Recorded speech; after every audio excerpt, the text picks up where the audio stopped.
Hello and welcome, my name is Alexander Klaus and today I'm going to talk about learning analytics and gamification.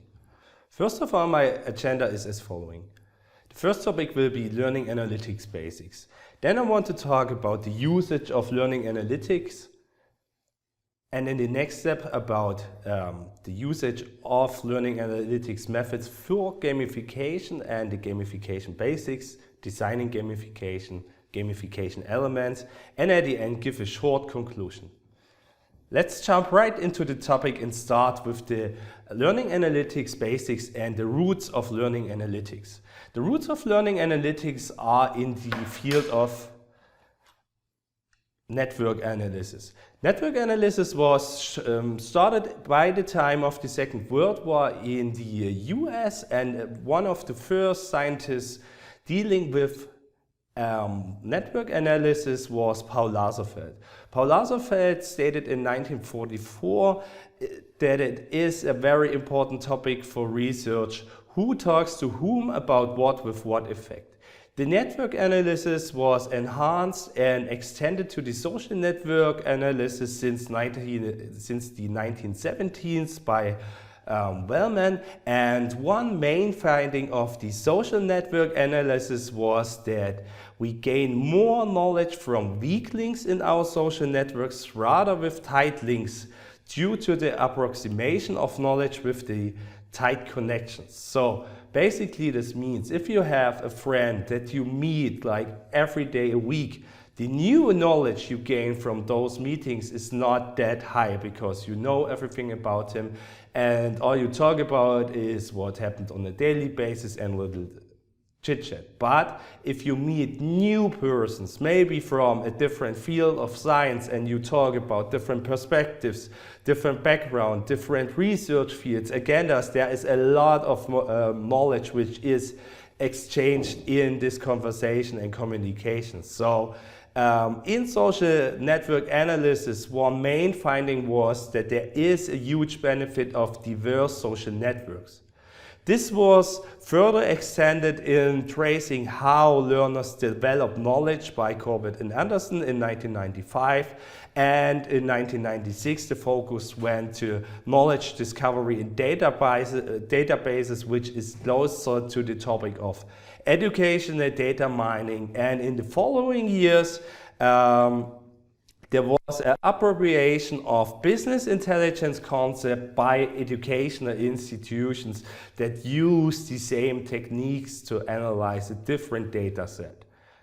Let's have a look how we can distinguish between the different terms and concepts in the field of learning analytics. Basically, learning analytics, educational data mining, and academic analytics are very closely related concepts. Educational data mining focuses on developing and implementing methods with the goal of promoting discoveries from data in educational settings. It examines patterns in a large data set related to students' actions. The methods may be utilized from a better understanding of the educational setting and learners. And educational data mining provides a definition of educational data that uses data mining algorithms with the objectives of solving educational issues. So basically, educational data mining is about developing and implementing methods with the goal of discoveries, and it's all about getting a better understanding of the whole educational setting and the learners. And educational data mining is usually uses data mining algorithms with the objective of solving different educational issues, for example, reducing dropout rates.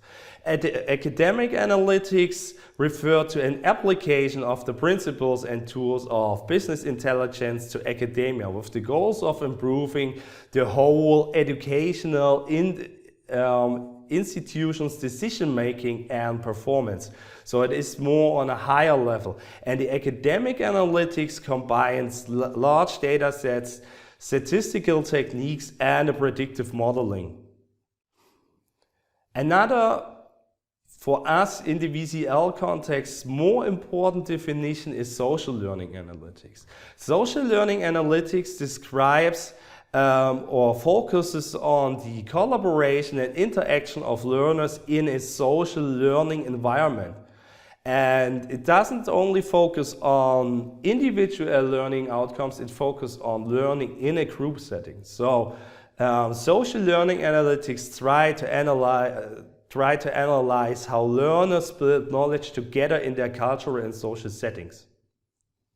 In the context of social learning, both formal and informal educational environments are taken into account. So it doesn't matter if you have a formal course setting like the VCL setting where students work together in groups on given assignments and get marks at the end and are evaluated, or if you have a rather informal, let's say, student learning community, which is maybe a forum or maybe a moderated chat where students can exchange their thoughts and problems and talk about different subjects and also non-subject specific topics. The focus of social learning analytics is always on the collaboration and interaction of learners in a social learning background. So if we use social learning analytics, we always have a shift from summative to formative assessment. Just keep in mind, summative assessment is the assessment which is done at the end, and the formative assessment is the assessment which is used as a support on the way. So it is assessment for learning if we talk about formative assessment. The best way to keep in mind how to distinguish between summative and formative assessment is to say if you're going to a restaurant, if the chef is tasting the soup, so in the kitchen, this is formative assessment because he can add spices, salt, water, whatever. But if the people outside in the restaurant who are waiting for their food are trying their plate, then this one is the summative assessment. So it is the final assessment at the end without any chance to correct it. So if we're using social learning analytics, we move from evaluating learning outcomes to continuously assessing the learning process and the progress of the learners. To have a look, a more systematic look or systemic look on the topic of learning analytics, we look at this graphic. So as you see, we have a lot of different data sources. Data sources that can be used in learning analytics can be student information systems, learning information systems, the different usage of the university services. Is somebody enrolled at the library? Is he showing up at the library? Does he rent books or something? Also the use of the different student card. Is he going to the food court daily or not, or different things. Also social media usage, and also the so-called student success systems, which are some kind of customer relationship management but in a different field. So basically we can say everything that contains data about the interaction between the learners and their learning institutions, so the universities, can be used as data sources for learning analytics. So this data can be used to fill our data repositories, and then we use different questions and patterns to sort it. And then we use all those learning analytics methods like course sequencing, social networks. We check the preparedness. We look for important teaching and learning variables. And we also look at their pre-university profiles, and we analyze their help setting. And if we do a cut, then the cut between academic analytics, which is on the institutional level of the university, focuses more on the reporting, which means the state and the organization of the whole student progress of all students. So we have a rather administrative focus, which is focusing on institutional research, which tries to make the university as a research institution better, and also on the fact of how to create leadership in the different fields of academia, so the departments, different chairs, so on. And if we are looking at the other perspective, the learning perspective, which is more, like to say, zoomed in, more student focused, then we're looking at the faculty, we're looking at the learners and their self-awareness, we're looking at the learning design, which courses are they taking and why, and we also can work on the personalization and adaptation of different learning contents. So this is how you can distinguish between the different concepts. The academic analytics is on a higher, more zoomed out level, focusing on the university as an institution, and learning analytics is the one that is focusing more on the student side and more directly on the learning processes. Why do we use learning analytics? In higher education context, the aim of learning analytics is to increase the awareness of learners and educators in their current situations. And the aim of learning analytics is to help them to make more constructive decisions and perform their own tasks more effectively. So we're trying to, by using learning analytics, to traffic and predict learners' performances, as well as identifying potential problematic issues and also students at risk.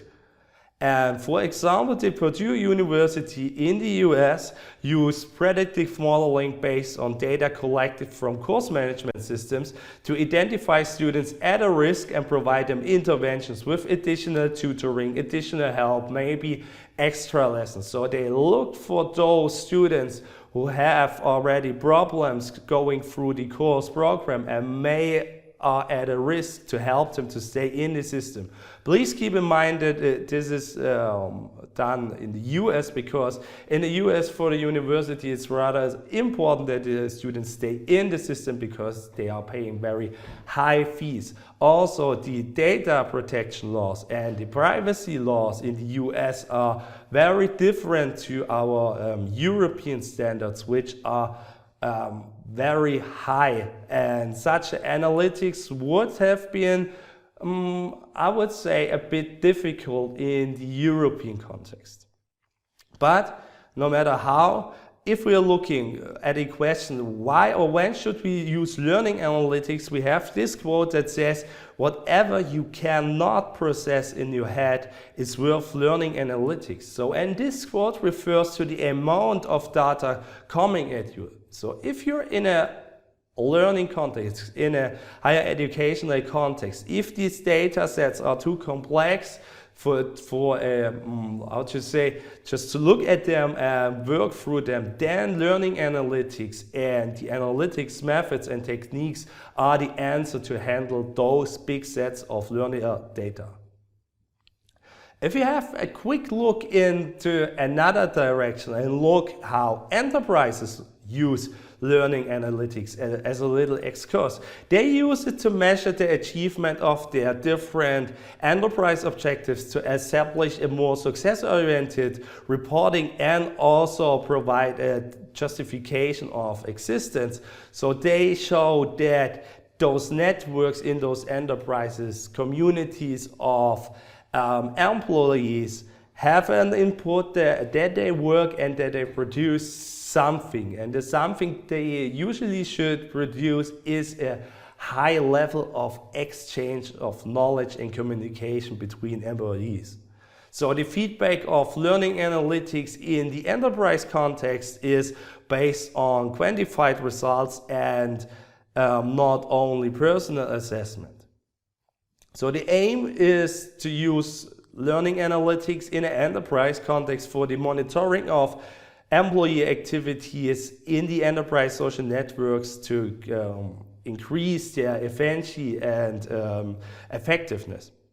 So Basically, the aim is always to create an incentive system that works inside the communities and the enterprise social network. And an example which we are talking about later on would be gamification. So we are looking at the data traces people leave, and we are looking at the things we want people to do and the things we want to motivate, and then we use a different form of data visualization to push people in the direction we want to. If we are looking at the bigger picture of learning analytics, we have different stakeholders in the learning environment. We have different data sets which can be classified as big data.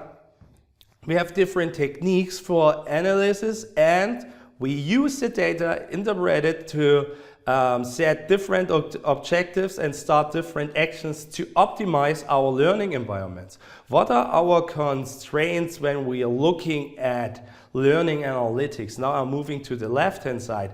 Number one is privacy. So we always need to talk about, if we're talking about learning analytics, we need to talk about the topic of privacy.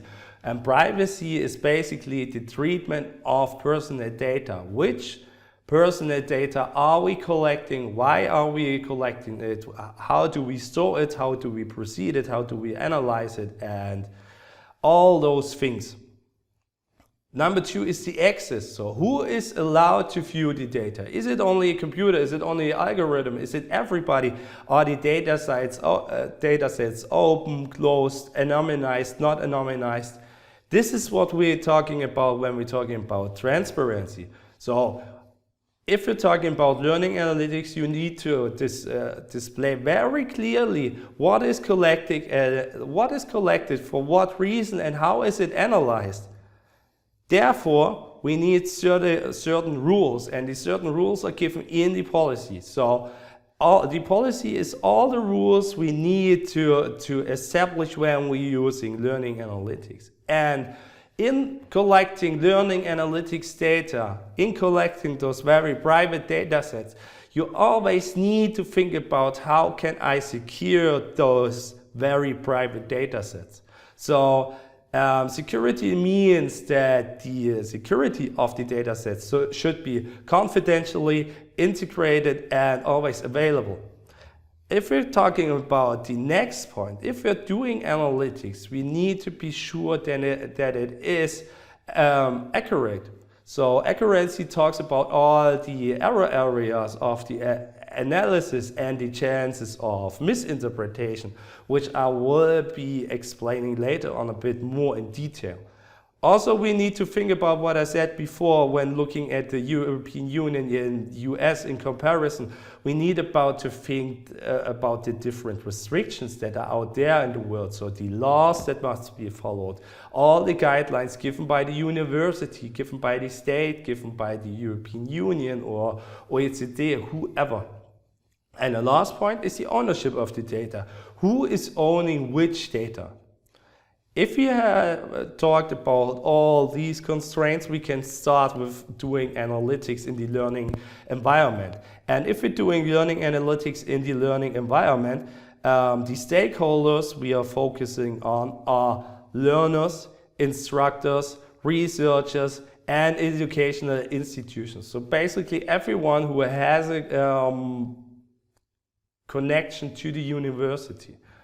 If we're looking at the learners, which data sets can we look at? We can look at interaction data. We can look at all the traces left in the learning processes. We can look at the personal data, which also can mean data from their CV. What have they done before? How old are they? Where are they coming from? And all the academic information that can be collected in addition. If we want to process those data, then we're using different analytics techniques. That can be statistics of analytics, visualization of the data sets, social network analysis, or emotional intelligence. Using those techniques, we try to interpret data with different objectives. The objectives for doing learning analytics can be to give predictions, to do interventions, to give recommendations to the students or the teaching staff or anyone in the university, to create the chance to personalize things, and also to support the reflection and iteration processes of all those stakeholders. Let's have a deeper look at the different methods of learning analytics. If we're talking about analysis, then we're talking about the evaluation of data related to learner interactions with course content or students and instructors. And if we're talking about social network analysis, then we're talking about the analysis of the relationship between learner to learner or learner to instructor. The next point is the visualization. Visualization is about exposing different patterns and trends in large complex data sets, and then create map-based clouds, charts, graphs, relationship diagrams, network graphs, things like this. Additional methods that can be used are methods coming from educational data mining, which can be predication, so modeling using predicted and predicator variables, which means that we're doing a classification, we're doing regressions, and we're doing a density estimation to find out what may be happening next.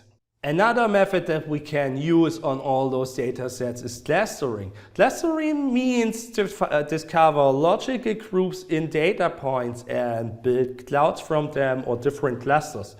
And the last point, which is also very interesting, is relationship mining, to find out what are the different relationships between different variables. And if we're talking about relationship mining, we are not talking about finding out about social relationships. We're talking about finding relationships between other variables. And another thing which is important, or a very important way to look at it, is that learning analytics are always in the field of data-intensive approach versus a scientific method. So the data-intensive approach means that we're trying to analyze a huge amount of data, and a rather scientific method means that we are trying to testing different hypotheses. So we have two different perspectives that we can use as reasoning for learning analytics. If we are looking at the benefits of social learning analytics, on an institutional level, we try to identify target courses. Which courses are those courses which are more important or can be game changers in a student's career, or even deal breakers? What are the courses that are hard to handle with a huge dropout rate? These information we can use to improve the curriculum, maybe add more exercises, add more tutors for these topics. If we're looking one level down on the instructors or student side, then we can, the students' learning outcomes and behavior can be improved for the usage of learning analytics. We can create personalized learning environments that help those students who already know a lot to jump in later into a topic, and those who are lacking a bit of basic knowledge maybe jump into a topic earlier. And this also allows us to improve our instructor performance.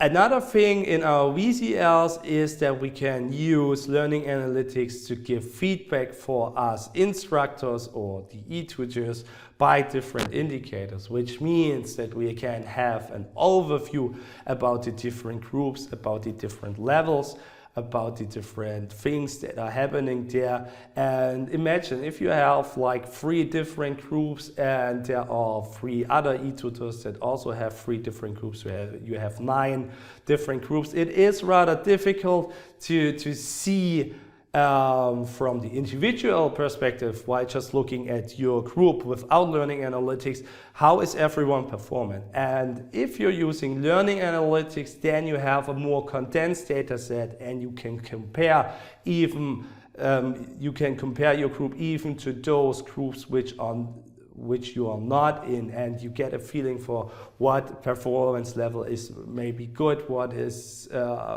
which level is not that good, and where is the intervention needed. So it helps you a lot to keep an overview, but also focus your interventions and decide who to help first and where to look at deeper. What are the general challenges of learning analytics? Number one, data tracking. Which possible data trackers can I track how? Which platform tracks what? How do I analyze those things?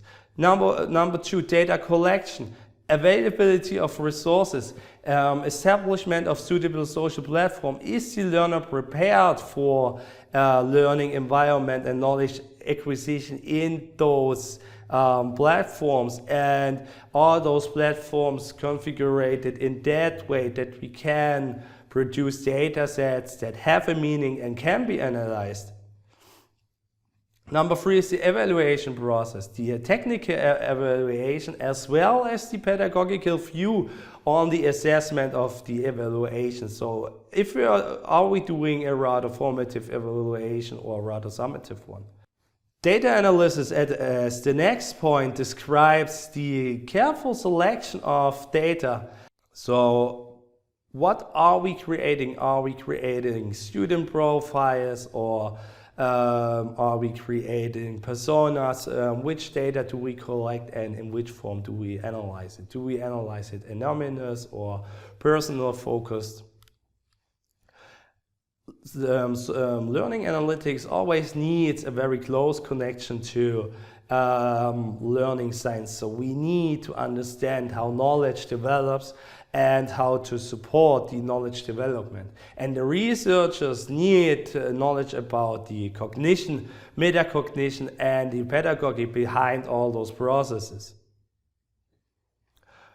So for learning analytics, it is very important to have also a pedagogical background and don't only look at the data sets, because to give the support and make decisions based on those data sets, always also pedagogical and didactical dimensions should be included. And like I said, if we are talking about learning analytics, we're always talking about private data and privacy data, which means that we are always need to look at ethical, legal aspects and talk also about the risks, what can happen with those data, and we need ethical frameworks with clear core principles.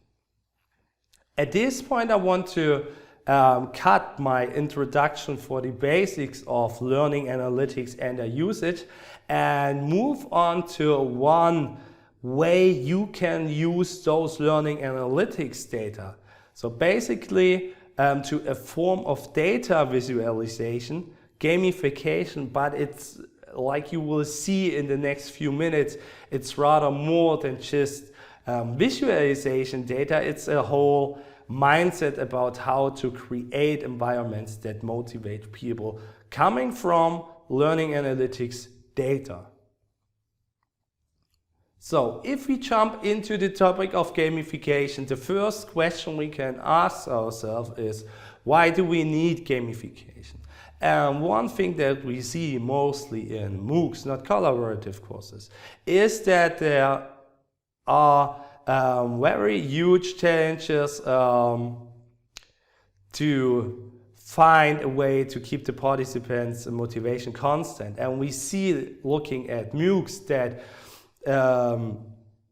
in average only 15% of the participants complete a course. So if we go on, we need to ask ourselves the question, what is gamification? And gamification is basically the introduction of game elements into existing processes or objects which are not per full which are not playful per se.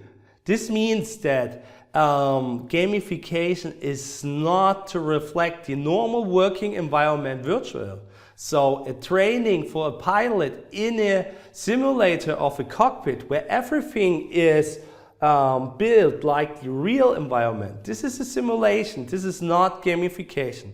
Also, every game you play at work is not gamification. So if you have some time at your work and you start to play Candy Crush or those games on your mobile phone, this is not gamification.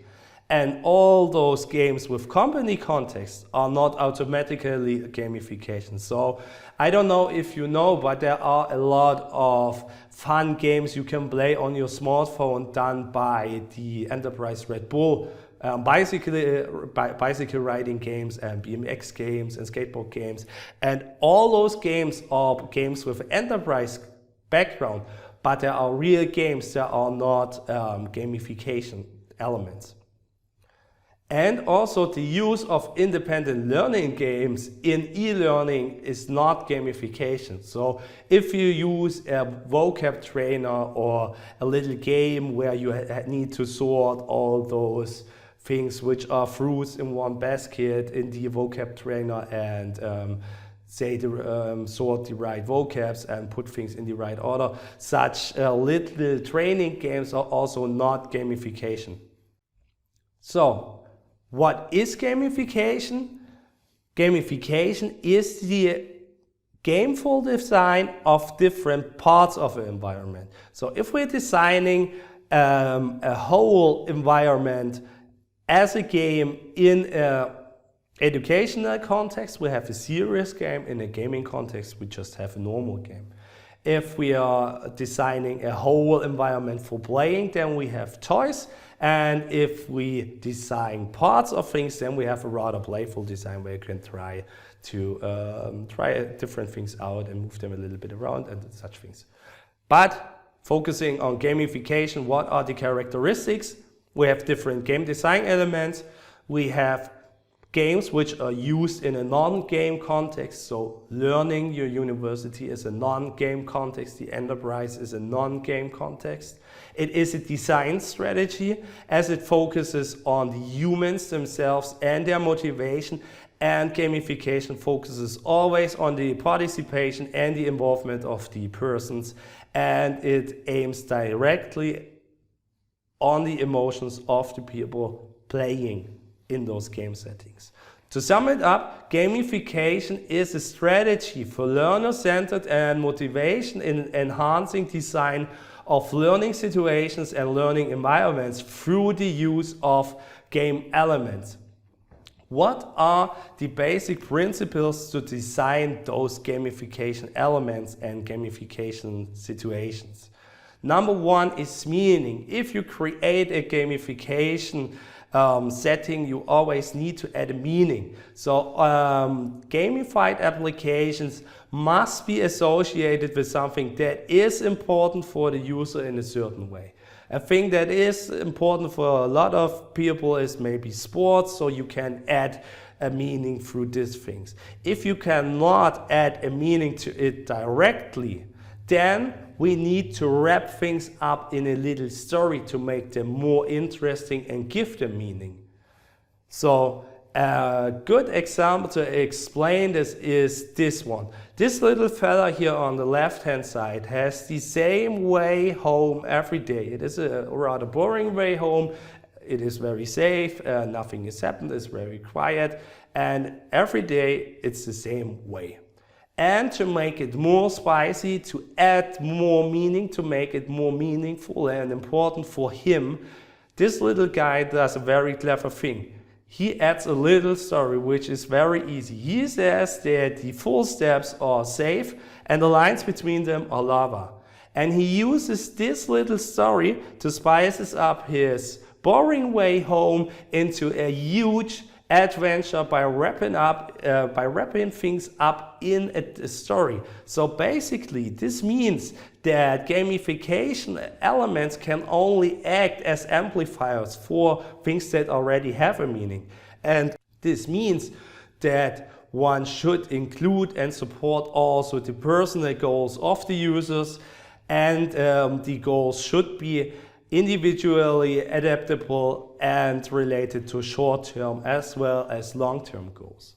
The second principle of a good game focuses on the topic of power. It is mastery.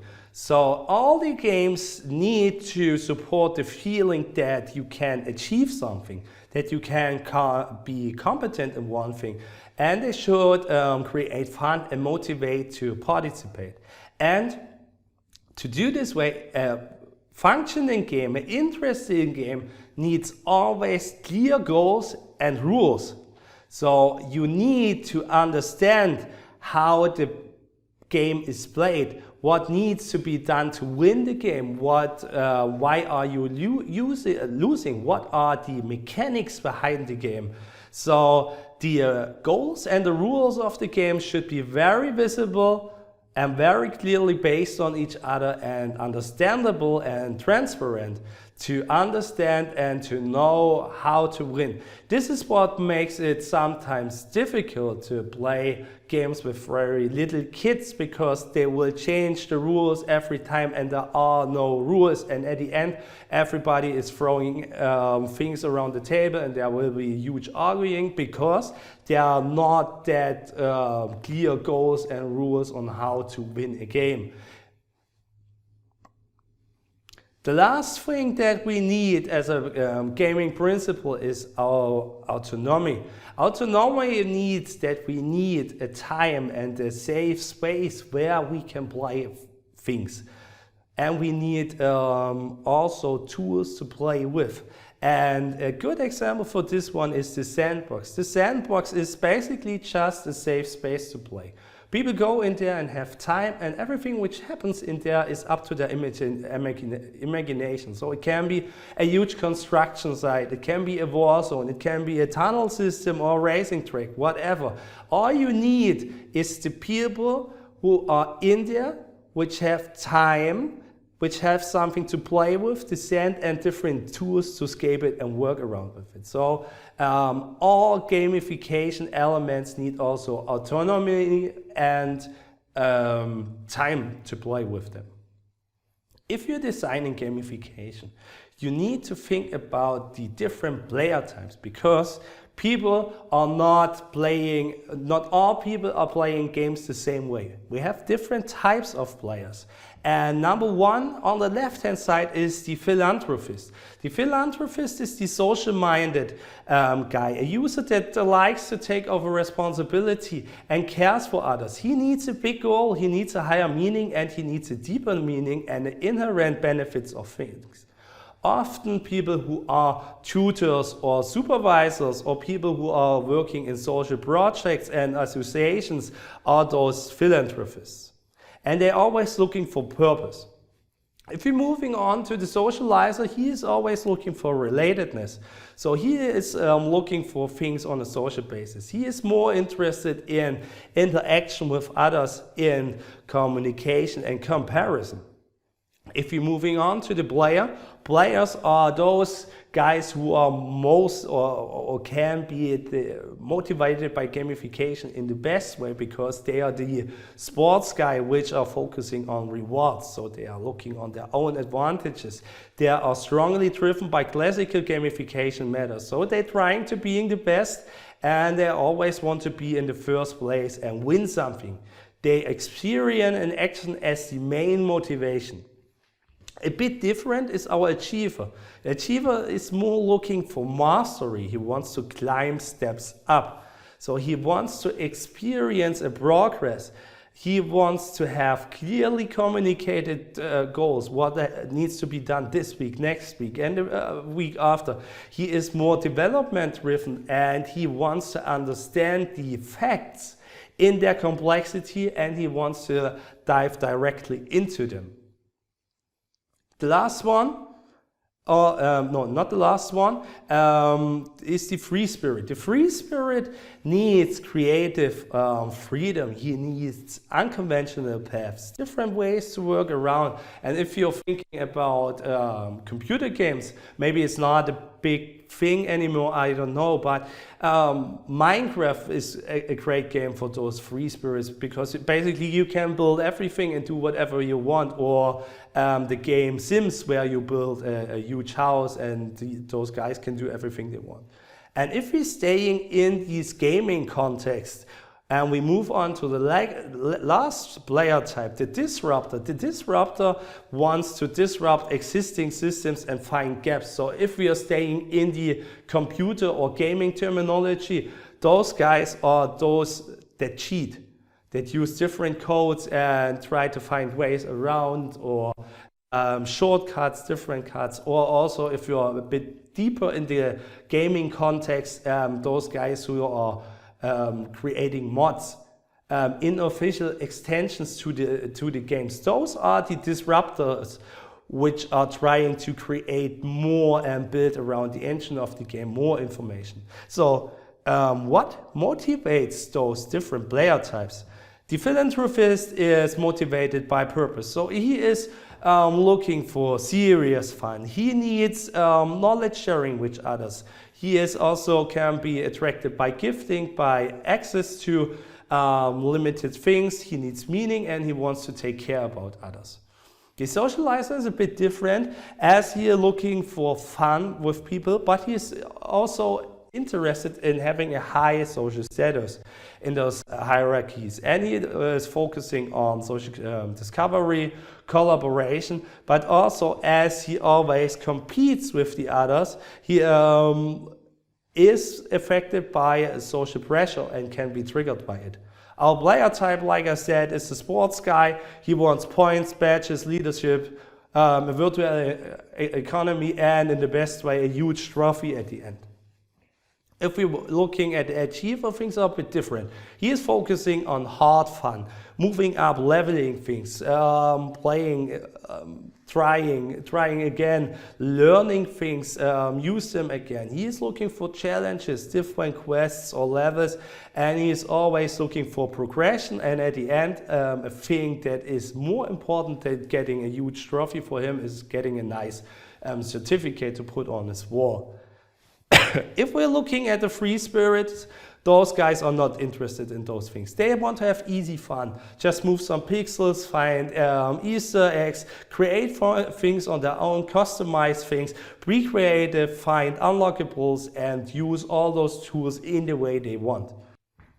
Our disruptors, our cheaters, modders, they want change. They want an innovation platform. They want different tools to develop things. They want social networks to exchange their development experiences with each other. And they want anonymity while working on those progresses.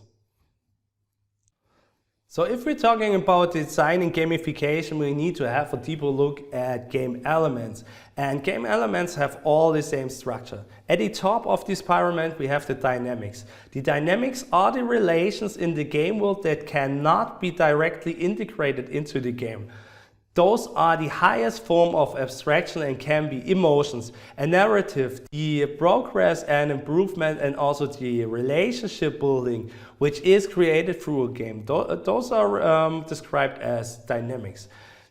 One level below are the mechanics, the principles of the game. Those things that arouse users' commitment and stimulate their activity. Those mechanics can be challenges, the competition, random elements, feedback, rewards, transactions, profit statistics, or collaboration settings. And the last point are the gaming components.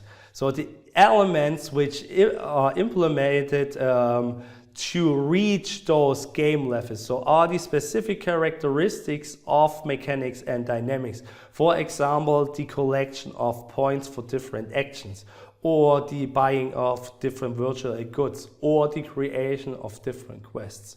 To give you one example, a dynamic you want to create for our sports guy, for our player, is the feeling of competition and the feeling of him giving his best to be at the top. A mechanic to do this can be to create a leaderboard where all his actions are moving in, and the components which can be moving in those leader points can be points, and points can be given for the best post of the week, the most liked post of the week, the best explained topic of the week. And those last things, the points and how they are aggregated in our leadership board to create the feeling of competition are there are a lot of different gamification elements which can be used for those different player types. As you can see here, Marchevsky, who is a very important person when it comes to gamification. So if you're working on the topic of gamification, I believe there is no way around around Marchevsky and his site gamified.uk, where you can find all those graphics. He created a periodic table of gamification elements, and he found gamification elements that work for everyone, like the general ones. He defined gamification elements that work for socializers, achievers, free spirits. Let's have a very quick look at those selected gamification elements. I don't want to explain them all in detail, but I want to give you an insight of how they look. So gamification elements, generate gamification elements can be onboardings and tutorials because no one is using manuals anymore. Typical, classical gamification elements that need for everyone are progress bars and feedbacks and time pressure. To gamify schedules, you can use random rewards, fixed reward schedules, and time-dependent rewards. And then Marchevsky created a whole set of gamification elements which are matched to the different player types and described them very in detail. And all those things you will find in the on the website gamified.uk, and this gives you a very deep insight about what game elements can be used for those different player types. Just jumping through it, he listed a lot of different things for the different player types and so that it very good explained them very in detail. And if you're working on the topic of gamification or you're more interested in gamification, you should check them out. For now, it is enough to know that there are a lot of gamification elements in the world out there which can be used for different things in different settings. They can be roles, story, points, getting badges, creating avatars, moving on through different levels, set different crests, get experience points for things that you are doing. Also virtual currencies, which can be exchanged against something, maybe a day off or additional points in the final exam. There can be challenges, there can be rankings, who is number one and who is doing not that well. And also progress bars can be a gamification element. Also feedback, which is given ad hoc, can be a game element, and also roles can be gamification elements. To end up the topic of gamification, we need to ask ourselves this final question.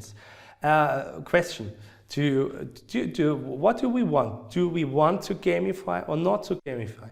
And if we ask ourselves these questions, we need to keep in mind there's also a rather dark side of gamification. Number one is that life is not a game. So points, badges and leaderboards may be critical elements of game mechanics, but in real life they have little bearing. If you're doing your normal job, you usually don't get points for doing the right thing. Also, if you're behaving as a normal citizen and you are friendly in the grocery store, you're not getting points. So life is not a game. And the second point is also important. Games can trivialize serious issues. So if you have a very serious issue, it's maybe not the best way to build a fun game around it. Also, games may reinforce the wrong mindset, because if you create a game, you always create somehow a competition, and you need to ask yourself the question, do you really want to have the students competing with each other? Or do you want them to have them collaborating with each other? Also, the games can contaminate the motivation, because if you're forcing those who don't want to play a game to play a game, it's a very high chance that the game will demotivate them. And even encouraging those who want to play the game maybe promotes their extrinsic motivation over their intrinsic one. This leads to the question, how will they perform on the job without all those points, all those external awards?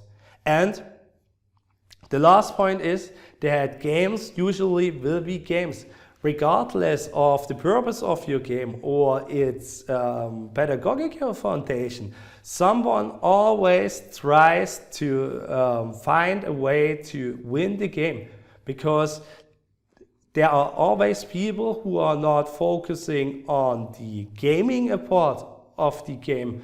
They are focusing more on winning the game. So they're looking for ways around and change their behavior, maybe to a way you don't want it. So to sum it up, there is a very fine line between an engaging learning experience and an insidious waste of time. And you always should take a moment to consider the unintended consequences gamification processes could have.